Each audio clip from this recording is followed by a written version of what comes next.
Hello everyone. আজকে একটা বিশেষ কিছু নিয়ে আলোচনা করতে আসছি।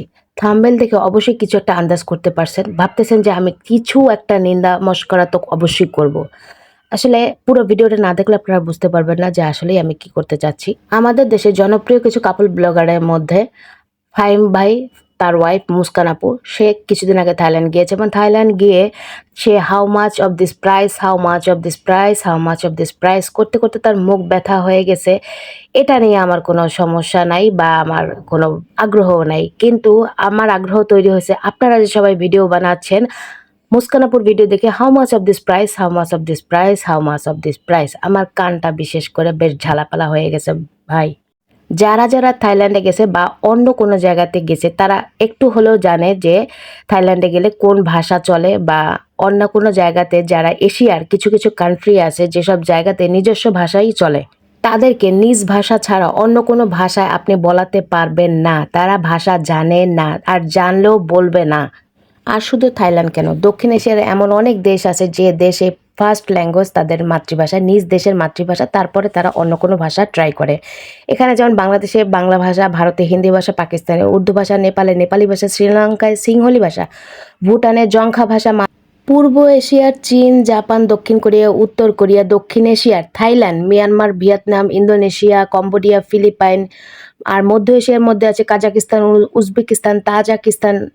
এই সমস্ত অঞ্চলের মানুষ তারা নিজেদের ভাষাতেই কথা বলতে পছন্দ করে। তবে হ্যাঁ, বিশেষ করে কিছু দেশ আছে যেখানে বাংলা মানে নিজ দেশের ভাষার পাশাপাশি তাদের ইংলিশ ভাষাও থাকে। যেমন সিঙ্গাপুরে হলো মালায়ালাম ভাষা, এটা সরকারি ভাষা, সরি মালয় ভাষা, এটা সরকারি ভাষা।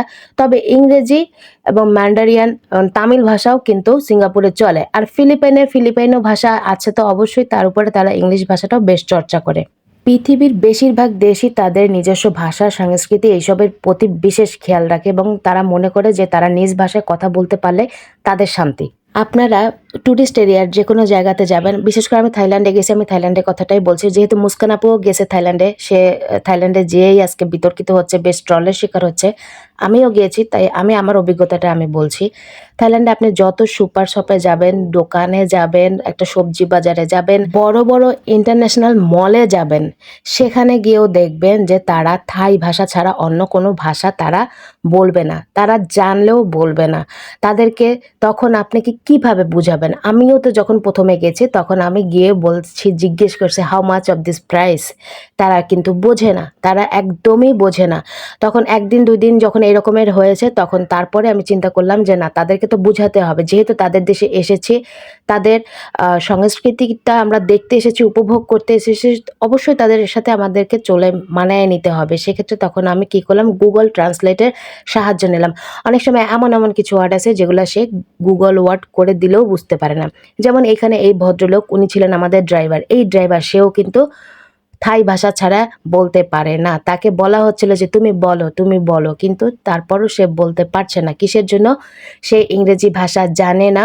সে শুধু থাই ভাষাই জানে। তাই সে থাই ভাষাতেই আমাদের কাছে বলছে। আরেকটা কঠিন বিড়ম্বনায় পড়তে হয়েছে আমাদেরকে। এই যে আমরা এখন যেখানে যাচ্ছি সেটা হলো একটা নংনুজ গার্ডেন। থাইল্যান্ডের পাতায়াতে এই গার্ডেনটা বিশেষভাবে পরিচিত এবং এর বিশেষ এরিয়ার জন্য এই গার্ডেনটা অনেক পরিচিত। আমি ডিটেইলসে আরেকদিন আপনাদেরকে এই গার্ডেনটা সম্পর্কে আমি একটু জানাবো। অনেক ভিডিও আছে এই গার্ডেনের, সেভাবে দেওয়া হয় নাই।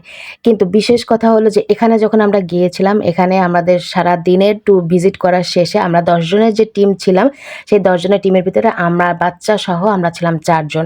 তো দেখা গেল যে আমাদের একটা পর্যায়ে যখন দুপুরে লাঞ্চের আগে আমি এবং আমার ছোট মেয়ে এক জায়গায় ছিলাম এবং আমার বড় মেয়ে হাসব্যান্ড ছিল আমাদের অন্য টিমের সাথে। হারিয়ে গিয়েছিলাম আমরা। ভাগ্যক্রমে, মানে ভাগ্যক্রমে বলব না, দুর্ভাগ্যক্রমে আমার হাসব্যান্ডের ফোনটা সেদিন গাড়িতে ফেলে রেখে গিয়েছিল। তার জন্য ভিতরে নিয়ে যেতে পারিনি। আর আমাদের কাছে ছিল থাইল্যান্ডের ২ টো ফোন নাম্বার।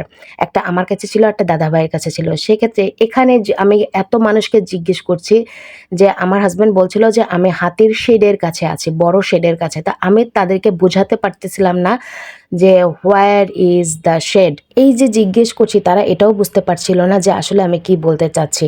তখন একমাত্র বাধ্য হয়ে, নিরুপায় হয়ে তখন আমি Google Translate করে তাদেরকে বুঝালাম যে কোথায় এই শেডটা আছে। আপনি যেখানেই যাবেন সেখানে গেলে ওরা থাই ভাষা ছাড়া বুঝবে না।